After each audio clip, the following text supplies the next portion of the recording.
Hello students. पिछले lecture से हम पढ़ रहे हैं शिव मंगल सिंह सुमन। शिव मंगल सिंह सुमन जो है वो हिंदी गीतों के सशक्त हस्ताक्षर है। जैसा कि हमने इनके जीवन परिचय में पढ़ा ही था कि इनका जो जन्म हुआ था वो उन्नाव जिले के जगरपुर गांव में हुआ था और सुमन जी जो है वो एक श्रेष्ठ हिंदी लेखक और कवि थे। इन्होंने अनेक अध्ययन संस्थाओं, विश्वविद्यालयों और हिंदी संस्थानों के उच्चतम पदों पर कार्य किया और इसके अलावा इन्हें बहुत सारे पुरस्कार भी मिले थे, जैसे कि इन्हें साहित्य अकादमी पुरस्कार मिला, भारत सरकार द्वारा पद्मश्री से सम्मानित किए गए और साथ ही साथ पद्म भूषण, देव पुरस्कार, सोवियत संघ नेहरू पुरस्कार और मध्य प्रदेश सरकार द्वारा शिखर सम्मान आदि पुरस्कारों व सम्मानों से इन्हें विभूषित किया गया। तो सुमन जी जो है वो अनेक देशों में हिंदी साहित्य का इन्होंने परचम लहराया। तो ये सब चीज़ें हमने डिटेल में पढ़ ली हैं। अब हम इन्हें क्वेश्चन फॉर्म में पढ़ेंगे। तो पहला क्वेश्चन है, निम्नलिखित का मिलान कर दिए गए कूट से उत्तर दीजिए। तो यहाँ एक तरफ इन्हीं की रचनाएं दी गई हैं और दूसरी तरफ इनके सन दिए गए हैं। तो हिलोल जो इनकी रचना है उसका जो रचना काल है या उसका जो प्रकाशन वर्ष है वो है 1950 और जीवन के ज्ञान का है 1945। योग का मोल इनकी जो रचना है वो आई थी 1942 में और प्रलय सर्जन जो इनकी रचना है उसका रचना काल है 1939। नेक्स्ट क्वेश्चन है, सुमन जी का जन्म कब हुआ। तो सुमन जी का जो जन्म हुआ वो 5 अगस्त 1915 में हुआ था। सुमन जी का जन्म किस जिले में हुआ था। इनका जन्म हुआ था उन्नाव जिले में। सुमन जी के ग्राम का नाम क्या है। तो इनके जो ग्राम का नाम था वो था जगरपुर। सुमन जी की शिक्षा कहाँ तक थी। तो सुमन जी की जो शिक्षा थी वो डीलिट थी, यानी कि इन्हें डीलिट की उपाधि तक सम्मानित किया गया था। अगला क्वेश्चन है, सुमन जी को उनकी किस कृति पर साहित्य अकादमी पुरस्कार प्राप्त हुआ। तो ये जो था जो इनकी रचना थी वो थी मिट्टी की बारात। इनमें से सुमन जी की कृति नहीं है, तो इसमें 4 ऑप्शन दिए गए हैं जिसमें से कोई एक जो है इनकी रचना नहीं है और वो है प्रकृति कवि पंत। इनकी रचना नहीं है। नेक्स्ट है, सुमन जी की मृत्यु कब हुई। तो इनकी मृत्यु जो थी वो 27 नवंबर 2002 को हुई थी। अगला क्वेश्चन है, सुमन जी का नाटक प्रकृति पुरुष कालिदास का समय क्या है। तो इनकी ये जो रचना है इसका समय था 1995। अगला क्वेश्चन है, शिखर सम्मान पुरस्कार सुमन जी को कब मिला। तो ये सम्मान इन्हें प्राप्त हुआ 1993 में। अगला क्वेश्चन है, उद्यम और विकास सुमन द्वारा रचित है, यानी कि ये जो रचना है ये किस प्रकार की रचना है ऐसा पूछा गया है इसमें। तो ये एक गीति काव्य है। अगला क्वेश्चन है, सुमन जी ने किस विषय में एमए किया। तो एमए इन्होंने किया हिंदी से। अगला क्वेश्चन है, सुमन जी का कर्म क्षेत्र कहाँ से संबंधित था, मतलब किस क्षेत्र से ये संबंधित थे। तो ये जो थे शिक्षा जगत से संबंधित थे।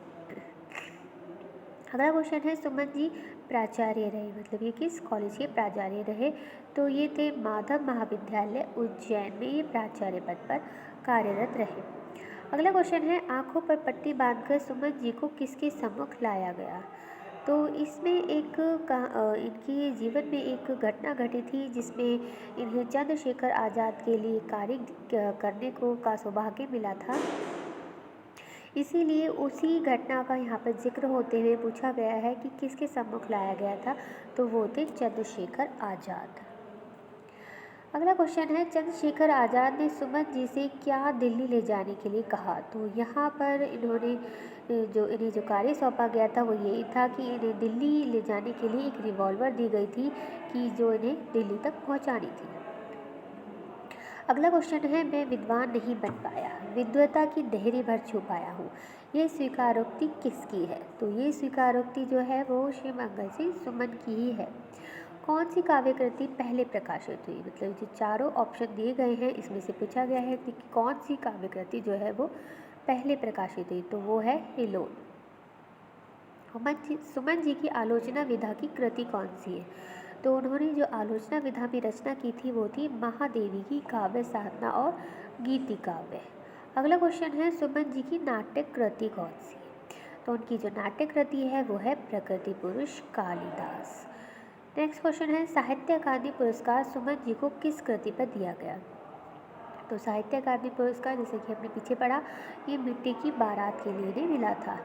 अगला क्वेश्चन है, सन 1974 में ही सुमन जी को भारत सरकार ने किस पुरस्कार से सम्मानित किया? तो वो था पद्मश्री।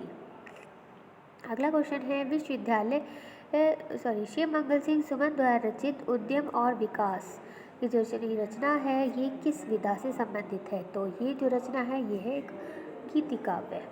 अगला क्वेश्चन है, सुमन किस प्रगतिवादी कवि का उपमान है? तो ये जो उपनाम है ये है शिव मंगल सिंह सुमन का। अगला क्वेश्चन है, मास्को अब भी दूर है, ये किसकी रचना है? तो ये रचना है शिव मंगल सिंह सुमन जी की। अगला क्वेश्चन है, भारत में प्रगतिशील लेखक संघ की स्थापना हुई, कौन से सन में हुई? तो ये था 1935। अब यहाँ पर एक कोटेशन दी गई है और उसके बारे में क्वेश्चन पूछा गया है। कोटेशन देख लेते हैं पहले। हमारी कसौटी पर वही साहित्य खरा उतरेगा जो हमें गीत, संघर्ष और बेचैनी पैदा करे, सुलाए नहीं, क्योंकि अब और ज़्यादा सोना मृत्यु का लक्षण है। प्रेमचंद का ये कथन किस काव्य धारा का श्री गणेश करता है? तो क्वेश्चन ऐसे भी आ सकता है कि ये जो कोटेशन है कि किसने कही? तो ये जो कोटेशन है ये प्रेमचंद ने कही है और किस काव्य धारा का श्री गणेश के करते हुए ये कथन कहा गया है? तो ये है प्रगतिवाद के लिए। अगला क्वेश्चन है, शिव मंगल सिंह सुमन को कौन सा सम्मान मिला? तो इसमें 4 जो ऑप्शन दिए गए हैं चारों ही सही हैं, तो ऑप्शन डी जो है वो सही हो जाएगा, सभी सत्य है। पद्मश्री, पद्म भूषण, देव पुरस्कार और शिखर सम्मान, ये चारों ही सम्मान इन्हें मिले थे। अगला क्वेश्चन है, शिव मंगल सिंह सुमन की किस विधा में विशेष सफलता मिली है? तो इन्हें गीतों में सबसे अधिक सफलता मिली थी। ये एक गीतकार कहे जाते हैं, गीतों के लिए सर्वश्रेष्ठ माने जाते हैं। नेक्स्ट क्वेश्चन है, शिव मंगल सिंह सुमन को किस सन में सोवियत संघ नेहरू पुरस्कार मिला था? तो उन्हें सन 1974 में सोवियत संघ नेहरू पुरस्कार मिला था। नेक्स्ट क्वेश्चन है, शिव मंगल सिंह सुमन का प्रमुख काव्य संग्रह कौन सा है?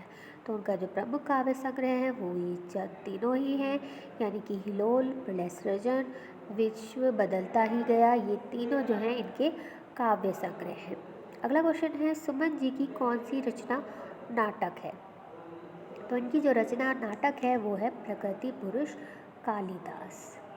अगला क्वेश्चन है, सुमन जी को 1993 में शिखर सम्मान किस सरकार द्वारा दिया गया है? तो उन्हें ये शिखर सम्मान जो है मध्य प्रदेश सरकार द्वारा दिया गया है। क्वेश्चन ऐसे भी पूछा जा सकता है कि शिखर सम्मान किस सरकार द्वारा दिया जाता है? जो शिखर सम्मान है वो मुख्य रूप से मध्य प्रदेश सरकार का ही सम्मान है और उन्हीं के द्वारा ये लेखकों को दिया जाता है। अगला क्वेश्चन है कि शिव मंगल सुमन ने किस देश में भारत सरकार के सांस्कृतिक प्रतिनिधि के रूप में कार्य किया? तो इन्होंने भारत सरकार के सांस्कृतिक प्रतिनिधि के रूप में नेपाल में कार्य किया है। नेपाल में ये भारत सरकार के प्रतिनिधि के रूप में ये गए थे। अगला क्वेश्चन है, शिव मंगल सिंह सुमन की प्रमुख आलोचनात्मक कृति कौन सी है? तो इनकी जो आलोचनात्मक कृति है वो है महादेवी की काव्य साधना। इस कृति के अंतर्गत इन्होंने आलोचनात्मक रूप में इस कृति को लिखा है। अगला क्वेश्चन है, मिट्टी की बारात किस विधा की रचना है? तो मिट्टी की बारात जो है वो एक कविता संग्रह है। इसमें कविता ही लिखा है तो हम कविता ही लिखेंगे कि ये कविता है।